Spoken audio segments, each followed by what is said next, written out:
Hello, everybody, and welcome to the Elite Picks NFL podcast, where we talk about the must-watch players every week for player props, DFS, and fantasy football. I'm Tyler. I'm also here with Jonathan and Brandon today. But let's dive right into week one, guys. Let's start off with our community favorites. Now, those are going to be our community picks from our community on our Elite Picks app. This is based on all of the votes within the app that you guys put in.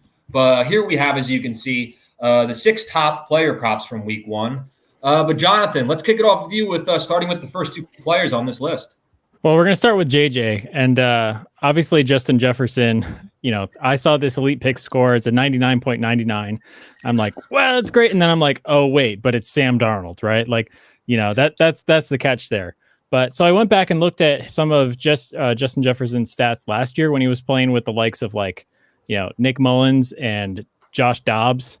And he still went over this line in 3 out of the 4 games last season when he had those, I don't want to slam them, but not so great quarterbacks. And for 2 of those games, he went for 141 and 192. So I'm going to say that mid-level quarterbacks love great wide receivers even better than great quarterbacks do. And so, you can make a case that he's going to go over 81.5 receiving yards. That's a relatively low line for Justin Jefferson. So obviously it's getting the most love in the community for a good reason. But that second one, we have Kyron Williams over 60.5 rushing yards with a 95.37 EP score. Obviously he's going to have a little bit of competition in that backfield this year, which is why that line is a little bit lower. But man, he hit this line 5 out of the 5 last games last season and 8 out of his last 10. He only played 12 games last year, but he averaged 95 yards a game. So yeah, give me over 60.5 rushing yards for that split. So 60.5 is an appealing line. Understandably why that's the second best prop in the community favorites. Awesome. Yeah, obviously as the resident Ram fan here, loving the Kyron Williams plays from the community.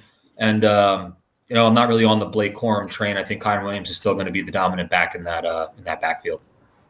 Yeah, that'd be good. That'd be good. Brandon, you want to get those next 2? Yeah, I got you, man. Well, we got Jamar Chase. We're gonna start off with over 66.5 receiving yards. I mean, come on, it's one of the best receivers in the in the league, if not the best. Last year had 100 receptions for 1,200 yards. Last year against New England, he actually had 8 receptions, 11 targets, 479 yards. So this is definitely a great play, especially with the New England depleted secondary. They lost Adrian Phillips, safety, Jalen Mills, Miles Bryant, a defensive back. So they have a very, very young secondary they're going in with. And I think Jamar Chase and that Joe Burrow combination it's a definitely hit. Jamar's going for 101 yards. Easy. And next, we got DeAndre Swift for over 10.5 rushing attempts. He's the lead back for Chicago, especially with, a rookie quarterback. And Caleb Williams is going to be a balanced attack, I feel. And I think a heavy load will be put on Swift. I think last year, I know last year he averaged about 11.4 carries a game. And even though Tennessee was 4th in rushing defense last year, like I said, it's going to be a heavy load put on DeAndre Swift, and I think he clears that 10.5 rushing attempt easily. Easy. What you got for it, Ty? Analytical Ty. Yeah, so I'll wrap it up with our last 2 guys here, but we'll start off with Justin Herbert, over 31.5 pass attempts against the Raiders. In 15 games last season, he hit this over 70% of the time. So definitely, is a guy who likes to throw the ball. Talking about last year, we're looking at Herbert when he was quarterback. They were ranked 4th in plays ran on offense. So they were running roughly about 60 plays a game. So that's obviously in favor for a lot of the users that are riding this pass attempts over for Herbert. And I love dome games. Dome games are, favored for heavy passing games. So some people may be concerned about Harbaugh coming in and maybe changing things up, and maybe who Herbert might be throwing the ball to. But I think this is going to be a worthy shootout game, and they're going to let Justin Herbert let it rip. This over 31.5 pass attempts is a good play. And the last one that we have in the community is Tyreek Hill over 6.5 receptions against the Jaguars. What more do we really need to say about Tyreek Hill? I mean, he's had the most receiving yards last year, was ranked number 1 in the NFL top 100. But if we do look at last year's week 1 matchup, it was actually the best of his season last year. He went off for 215 receiving yards and a touchdown. So obviously we don't need him to get that much, but in terms of the receptions and the amount of love, but I think this is sort of a no-brainer and why it's a part of the community. He's one of the best wide receivers, a part of a high potent offense. Going to be playing at home, which is going to be very friendly to how they play. So absolutely love the community picks from everybody, and always excited to go through these with you guys every single week. But let's see, we're going to move forward now to our partner picks. So this is the picks that the 3 of us make that we think are going to be our personal favorites for week 1. But I'm going to kick it back off to Jonathan, if I'm not mistaken. Who are you going with your elite partner pick? Well, I'm going to be watching the Sunday night game really closely. And, you talk about dome games. Man, this guy's good. I love Amon-Ra St. Brown. I was sad I couldn't get him on my fantasy team this year. I had him 2 years ago when he was a sleeper pick. But he's hit this line, let's see, over 84.5 reception yards in 6 of his last 7. So really great consistency there. LA was 20th in pass yards allowed last season and 20th in yards per catch.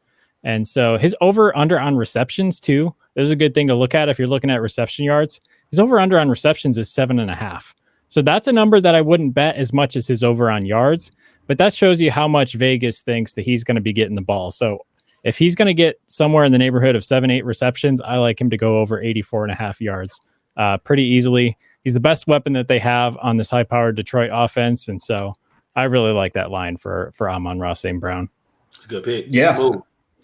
Probably, in my opinion, probably the best floor in terms of fantasy wide receivers. Just, what you're going to get out of him each week. And then anything else besides that is just extra. So definitely expect him to eat against a weak Rams secondary.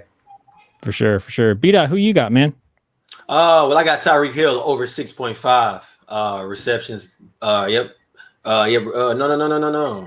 Oh, I got him on yards here. Yeah, okay. So you got him over 6.5 receptions. I pulled up the yards on here, but that's my bad. Oh, good. Well, I got him. Yep, I got him over 6.5 receptions. Following the community favorite. He has an 87.67 EP score. Last year, he averaged 7.5 receptions a game. I mean, freaking Jacksonville, they ranked 28th in pass defense, giving up 248, yards per game last year. And Tyreek Hill being that primary target. And one thing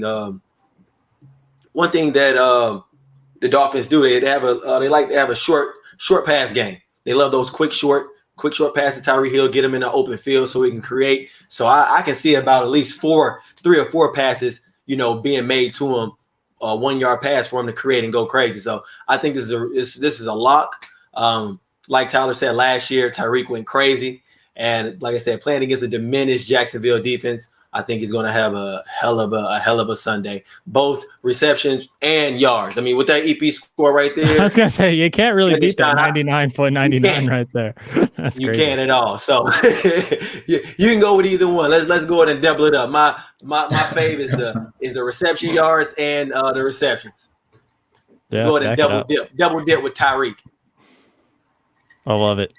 What you got for us, Ty? I know you got some heat. So, yeah, I decided to go off the beaten path a little bit here. Decided not to necessarily go with some of the top, fantasy players of the game or necessarily, the most betted player props. But I went with Demarcus Robinson's over receiving yards at 27.5. Now, for starters, the Lions defense is ranked 27th in passing yards last year. And I believe they did lose some guys in that secondary. So they're a team that's not going to hang their hat on being able to defend receivers well. But when it comes to Demarcus Robinson, him and Stafford really built a connection in the second half of the season last year. In the last 6 games that they played together, Robinson had over 40 yards receiving One of those games was actually the last game that was played between them, which was in the playoffs last year. So he was able to hit this player prop number just the last game they played in the playoffs last year against Detroit. Robinson did re-sign a one-year deal in the offseason, so the Rams are confident with him as their clear-cut wide receiver 3 in a room that is absolutely stacked with Cooper Kupp and Puka Nacua. So for a number that's relatively small and in a game that's going to be really high scoring, I think it may have the highest over or under total as of right now. So then in terms of the side, the Rams, are looking to most likely be playing from behind. So I think it's just going to give Demarcus Robinson more opportunities to get the rock, especially as I mentioned with Puka Nacua's, coming into the league, breaking in. I think teams are really going to start to dial in on him as well as Kupp, which is just going to give more opportunities for Robinson. So I think within just 2 or 3 catches, we should be able to cash this prop. Within those 10 games or within those 6 games last year, he averaged about 14 yards per catch. So 2 catches should hopefully let this cash. But I think the fact that it's going to be a high scoring game, I think you're just going to see a lot of good player props and fantasy performances from both of the teams, from the Lions and the Rams. But yeah, I'm going with my best bet there with Demarcus Robinson over 27.5. It also doesn't have too bad of an EP score either for being a wide receiver 3. So, hey, I love those props. And Stafford back in the D. Stafford back in the D too. He back home, so he gonna go crazy. He don't have no choice. Yep. Yeah. So he played a home game. I was debating between this and the reception prop. The reception prop I think is only at 3. But I figured I wanted to go with the yards because in a high-scoring game like this and with Stafford's ability to be able to read defenses pre-snap, it might open some opportunities for Robinson to make a big play down the field. I certainly know I was looking for that for Travis Kelce last night, but was not able to get a couple of those big plays too. But that's another story. I don't want to get ahead of ourselves and start talking about results. But hey, this the elite. Yeah, the Elite Picks app seems to be good with these like little low receiving lines because last night it had a really high grade on Justin Watson over 16.5 yards. I took that, and that only takes 1 catch to cash, and he ended up with 25 yards on 1 reception. Could easily see the same thing happening here with Demarcus Robinson for sure. Yeah. All right. Yeah, now that we've gone through our partner picks, we're actually going to go and talk about some DFS stacks right now. So we're going to talk about our favorite DFS stacks of week 1. One of the keys of winning in daily fantasy sports, for those of you who don't know, is finding the right stack for your lineup. But once again, I'm going to kick it off to you, Jonathan. Do you want to tell me your favorite stack for week 1? Sure. I'm just going to go ahead and say that this is probably everyone's favorite stack, but I called dibs on it first. So I got Tua and Tyreek. It's an easy pick. Tua led the NFL in passing yards last season, which is everyone remembers that Tyreek led the NFL in receiving yards, but not everybody remembers that Tua led the NFL in passing as well. So Tyreek had 1,800 yards. He averaged over 100 per game, which is just ungodly. The Dolphins are usually hot in September. The Jags will be sitting in the sun at Hard Rock, and so they're going to be getting a little bit tired, getting a little gassed, needing a little bit of IVs on the sideline and stuff like that. And it's already a depleted defense that isn't, known for locking down wide receivers or anything like that. So I think also that the Dolphins' offensive success correlates with the temperature, if we've noticed, so bet them in September, fade them in December. That's my rule with the Dolphins. I like this stack. Tyreek Hill is like the number 1 elite pick score for wide receivers, and Tua is a little bit farther down the list. So I really like this stack. I don't think you can go wrong, except for their pretty high salaries. So, but other than that, it's a pretty good pick. I totally agree with you. The big game, the big play opportunities of both of these guys, could really help totally smash a slate and help you win a DFS tournament. I find myself having trouble not putting these 2 into lineups every week. For sure. I like that. My stack, Brandon. I was gonna say, yeah, Brandon, who you got to stack? Man, come on, man. I'm going with Joe Burrow and Jamar Chase, man. Come on, man. This is their chemistry is elite on another level. I feel as though, and Jamar Chase also feel as though also from my sources that he's going to get that deal done. Before that New England game. So he's going to come in there with a bag in his pocket and looking to make some noise. And Joe Burrow, come on, man. I told you he got the Eminem blonde hair. You feel me? So Joe going to do his thing. Like I said, once again against a depleted secondary in New England. I think these two will definitely put up great numbers, especially with their big play potential. Chase has the ability to break out a 50-yarder easily, multiple of them. Once again, against that terrible New England secondary. And, this is my favorite stack for this upcoming Sunday. J&J, the J and Connection, JB and JC. Sound like some NSYNC type is right there, but I like that. JC, okay. So, do any of you guys know what the current situation is? I've been really busy this week, so he's still holding in. Have they made a deal? I know it may be different by the time we release this, but generally curious if he's good to go yet or not. They said they believe today is a deadline in his mind to get a deal done. Also believe, two sides will reach a deal, and if not, hopefully he won't be limited on Sunday. And he will actually play. So it's looking on the up and up. So I'm still good. stacking. Andre stack. And I think he practiced a couple times last week too. So it's always good when a guy's holding in compared to holding out, where he may be a little gassed week one or may have some sort of a pitch count or snap count where they're going to ease him back into things. Mm-hmm. But I think I'm the one that's going to end our DFS stack segment here. So I decided to give the tight ends some love on this particular stack, and I went with a Bills stack featuring Josh Allen and Dalton Kincaid. If for those who play on DraftKings for DFS, their combined cost is about $3,800, which isn't really that bad when you look at the value that you're going to get, especially from that tight end position. For starters, the Bills-Cardinals matchup is supposed to be a shootout. It is one of the higher scoring games in terms of the over-under from week one. Arizona's defense has given up the third most passing touchdowns last year. So this is just a sweet spot, I think, for Josh Allen as well as Dalton Kincaid in particular, especially with Stephon Diggs now being out of Buffalo. I think that now there's just a lot more opportunities for guys like Dalton Kincaid to step up and be able to take advantage of those, whether it be yardage or even red zone, touches. But I'm going with Josh Allen and Dalton Kincaid. Josh Allen's probably, I think statistically, and John, as the Bills fan here, can totally correct me if I'm wrong, but pretty sure he's been the best fantasy quarterback of the last 2 or 3 years. So and combined with Dalton, I think it's three. It's three, yeah.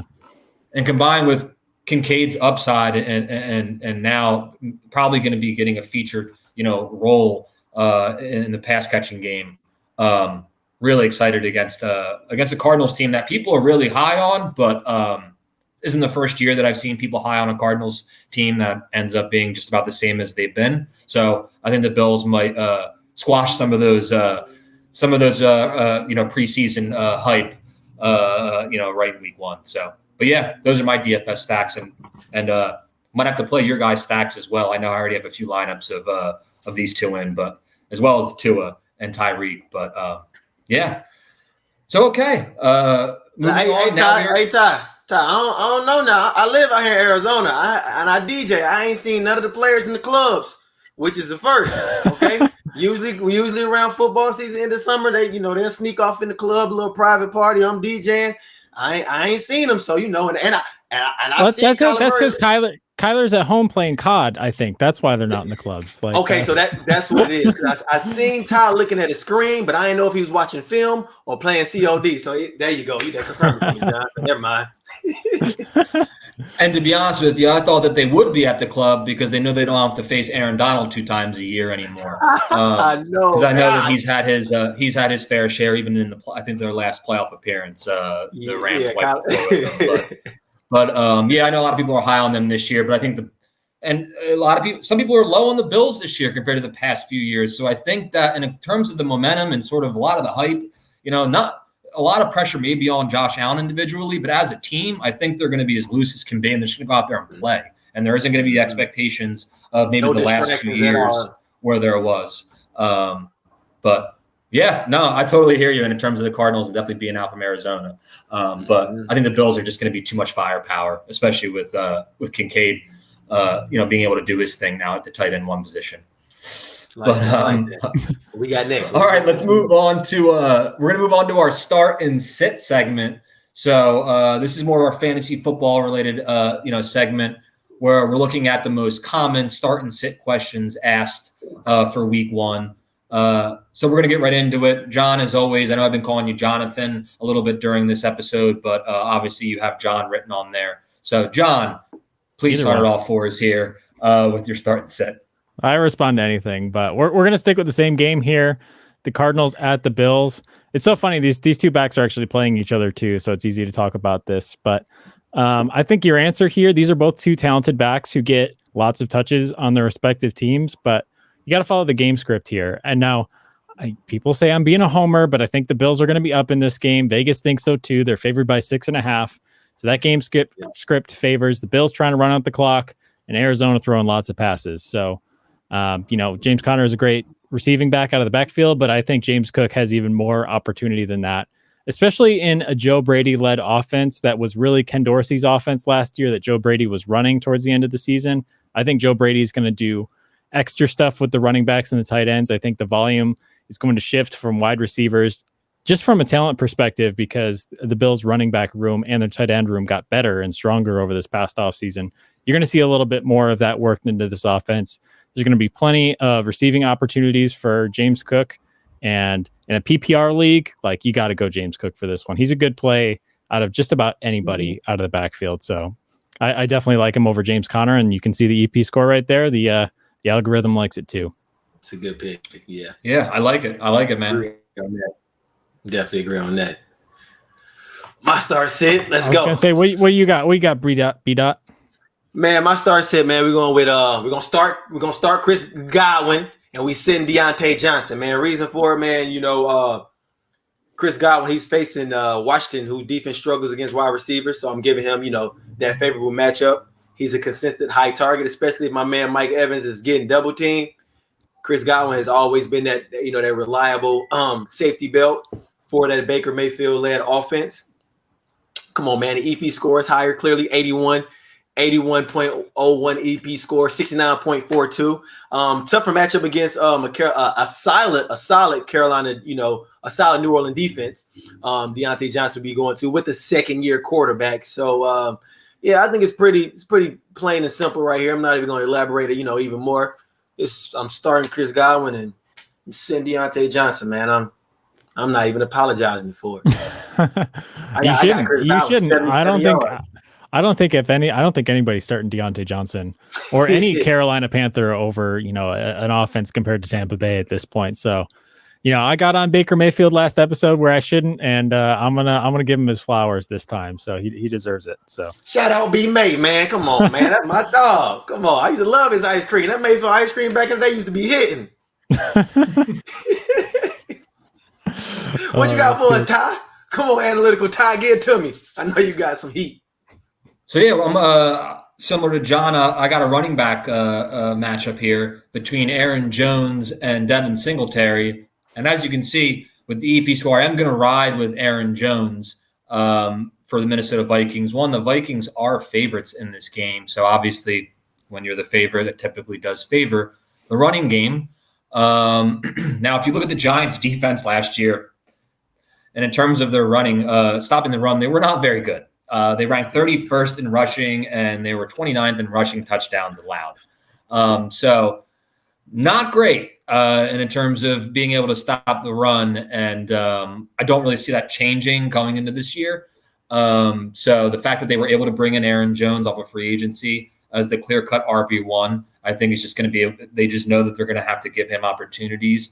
Also because there's an inexperienced Sam Darnold at quarterback, and he's got a lot of pressure on him, especially I know we briefly touched on Justin Jefferson and him being quarterback proof in terms of it doesn't matter who's out there. But they don't want to have the discussions and things like that sparking up after the first week, after a Giants team that's not really supposed to do much this season. So I think that they're going to heavily rely on the run game and sort of take some of that pressure off of Sam Darnold. So a combination of all those things, it makes me think that Aaron Jones is the easy choice here. I like it. Yeah, and if Sam Darnold's seeing ghosts again, he's going to be checking that ball down. And hopefully Aaron Jones will be right there for that. Especially being back in New York. Yeah, I was going to say. Literally seeing ghosts this time. Yeah, I believe in you, bro. I believe. As long as you don't wear them. The one thing I don't like about Sam is uniform. He be wearing the loose. It seems like he's fat. He be wearing the loose jersey, man. Sam, get your swag up for me, bro. I think that'll help your own field performance, bro. But yeah, this hell of a pick, Tyler. I'm following you right there. Starting sit Aaron Jones and Devin Singletary. Awesome. All right. So now we're actually going to move off of the Sunday and Sunday night games, and we're going to move into the Monday night football game, which is the Jets versus the 49ers. And we are going to first start off with our elite players of the game. John, tell me what you were thinking in terms of who your elite player of the game is going to be for this Monday night matchup. Oh, yeah. I like Brandon Ayuk. I know there was all the contract stuff that happened this offseason, but a line at like 50 yards. I mean, we just watched what a talented wide receiver could do last night with Rashee Rice in Kansas City. Went over 100 yards. He was one of the main targets.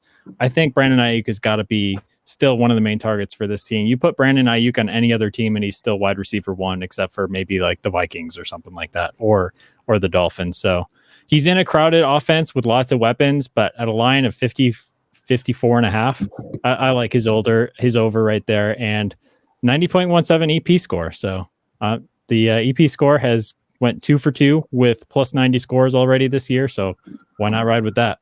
I like that pick a lot, and happy that they were able to get that deal done. Yeah, for sure. It definitely silenced all the fun trade rumors that we had for the entire offseason about, everyone's team who wanted Brandon Ayuk. But Brandon, who you got for this game? Who are you looking at? I'm getting it right now. I got Aaron Rodgers. My man, Aaron Rodgers over 2 passing touchdowns. Man, we haven't seen Aaron Rodgers, play up to his ability or play in general, in a good 2 years. I think, coming off that injury really quick. I can relate. I tore my Achilles a couple months ago. So, but I don't know who Aaron Rodgers' team is. They doing what they need to do. But I like Aaron Rodgers over 1.5 passing touchdowns. Him and Garrett Wilson, this preseason and looking at the clips in practice, they've been arguing with one another, which is good. I think, because they're trying to figure it out. I like Garrett calling out A-Rod, because A-Rod he's an alpha. You feel me? He's an alpha. San Fran has a great defense, but I think Garrett Wilson will be highly targeted. And man, come on, man, it's Aaron Rodgers. This is one of the greatest quarterbacks, if not top 10 that we've ever seen. So I believe in A-Rod. He's my elite pick. It's not really many elite pick players I can pick on that New York Jets squad. I didn't want to go with the favorable San Fran. The Christian McCaffrey and Deebo Samuels. I feel as though that's a gimme. Me, I'm on the line, man. I'm an A-Rod fan, and he in that green, just like he was in Green Bay. And A-Rod about that money, man. Come on, dog. Come on. We're not going to be able to top that. B-Dot just discount double checked us. Crap. But no, it's nice to see some quarterbacks get some love for some of our elite picks. I think this might be our first in terms of player props. So yeah, I think he. If I'm not mistaken, too, not to cut you off, I think he might be from the San Francisco area, too. So there might also be or at least I remember the famous quote, they'll regret not drafting me. So I do think I do enjoy a revenge game, whether it's, the pettiest revenge or the most warranted. So, but I digress. A-Rod got something to prove, man. He got something to prove. You feel me? You feel like people forgot about him, especially with all these elite quarterbacks that he's played against in the past. Tom Brady, is retired. I feel as though, Patrick Mahomes getting all the talk. A-Rod is like, man, look, man, relax, y'all. Yeah, I got one Super Bowl, but y'all be forgetting now. Y'all be forgetting. I was P Mahomes before P Mahomes. So I'm rocking with A-Rod, baby. I like it, man. I like it. So yeah, for my elite player of the game for this matchup, I decided to go with Breece Hall over 26.5 receiving yards. They like to give Breece Hall the ball in the backfield in terms of the passing game. Last year, he averaged nearly 40 yards receiving in his last 10 games of 2023. In this matchup, he's projected to have a little bit over 28 receiving yards, so that would cash this player prop. And to be honest with you, after what happened last season, I think that they are going to make sure, and Rodgers is going to make sure that he is getting rid of the ball as soon as humanly possible. So I think that I expect to see a lot of checkdowns, a lot of screens, just get rid of the ball so I don't tear my Achilles in the third play of the first game of the season. So I think that just it's going to open up Hall, opportunities for Hall. And not to mention their running back room is kind of sparse. There's, it's not really a ton of talent back there. So I don't think there's going to be a situation where you're going to see a third down back come in on passing downs. And in terms of some of the slim pickings for this game, I figured this would be the best one to sort of complement Rodgers and them hopefully being able to put up some points tonight. I like that. Nice. I like it. That. Pretty high EP score also. So. You can't go against the EP. Yeah, creeping up and right around that 90 area. So I mean, he's had some big catches in his career for screens that can go for 50, 60 yards. Some of them even going for touchdowns. So that's all we need. Just nothing too crazy for him to smash that prop over. Mm-hmm. But okay, yeah. Now we're going to actually look at the actual game picks for the Monday night game. John, tell me who you lean in. Who do you like? Well, I was going to say, do you guys want to recap what we picked for last night's game? No, I'm just kidding. No, I had you guys had Baltimore +3, so it's all right. It's all right. Almost, man. Almost. It was literally. I mean, it was literally this close. But and Harbaugh wanted to go for 2. He wanted to go for 2 too. He was. I know. Yeah. I know, and the Chiefs had the refs in their pockets. Did you see how many flags for the that was ridiculous. Starts? I think Sean Hockley is scared of home crowds. I think that's it. He reffed the Bills-Eagles game last year where it was just atrocious. Like Josh Allen you got Steve Spagnuolo calling timeouts. The head coach is supposed to be calling timeouts. I'm obviously just joking here, but no. You got a point because also I think my man, the right tackle. I mean, the right offensive tackle. I think his name is Taylor. Juwan Taylor. Yeah. Oh man, he's false starting every single down. He had the highest penalties last year. This year he had 2 games, and if you've seen it, it was like 3 times. He jumped early and they didn't call it, but hey man, miss them Chiefs. Yeah, that tackle for the Ravens, 1 inch behind the guy next to him, and they're calling it. It was crazy.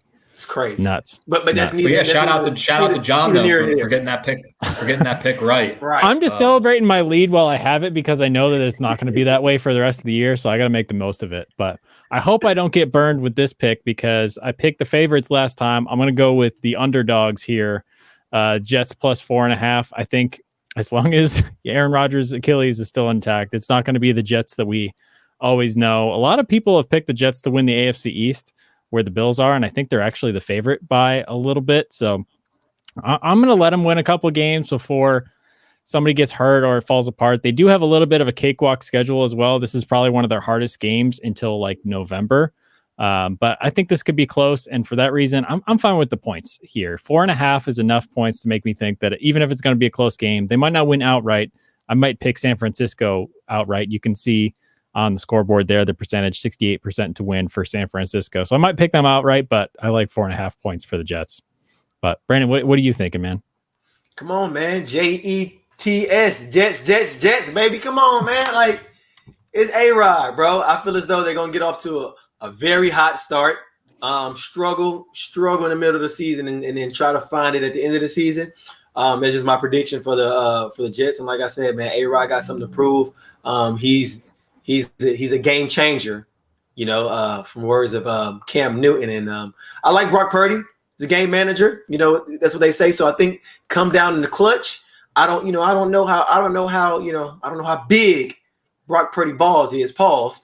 And we all know A-Rod got some big kahunas on him, you know. So I think if it comes down to the line, we want the ball in A-Rod's hand, and he's gonna get it done. So like I said, I got the Jets plus 4.5, man. What you got for us, Ty?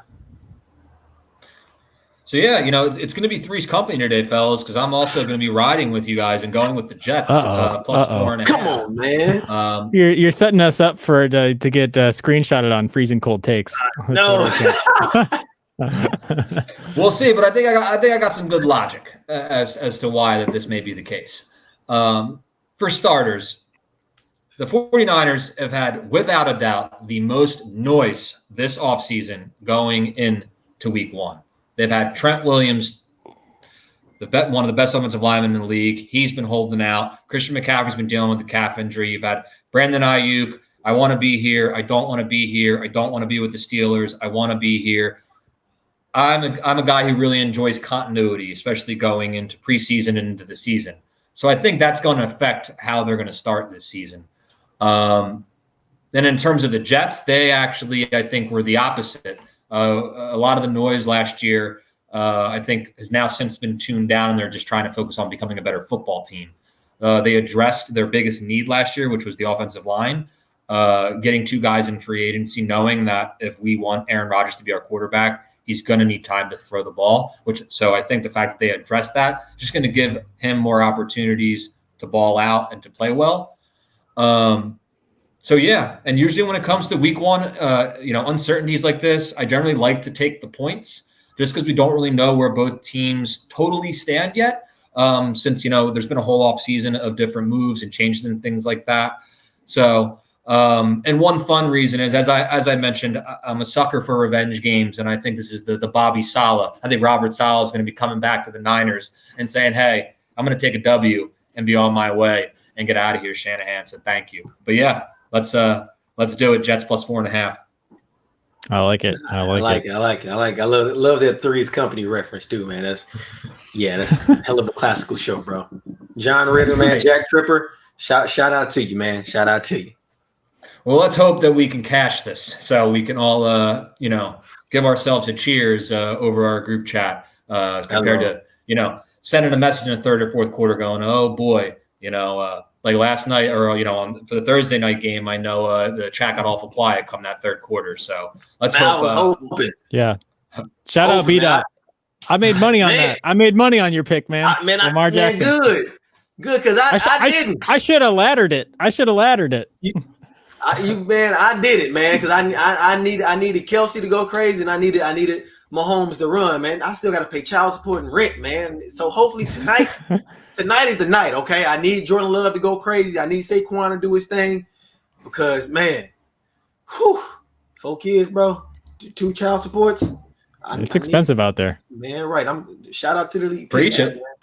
You can take me and John off. We'll just let you preach it, my man. You ain't lying. Oh man, hell of a show. All right, folks. I think that's going to wrap it up for us today here. I want to thank you all for watching. If you enjoyed the podcast, please consider liking and subscribing. It really does help out the channel.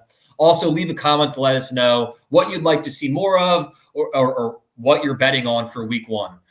Please be sure to take advantage of the free trial that we have on Elite Picks. Make sure you download the app. The link is in the description below. And good luck, everybody. Christmas is finally here. The best time of the year is finally here. We got Red Zone, 7 hours of commercial-free football. Everybody enjoy week one, and good luck, and hopefully all of you cash your bets. I have goosebumps. Yes, sir. See you next time.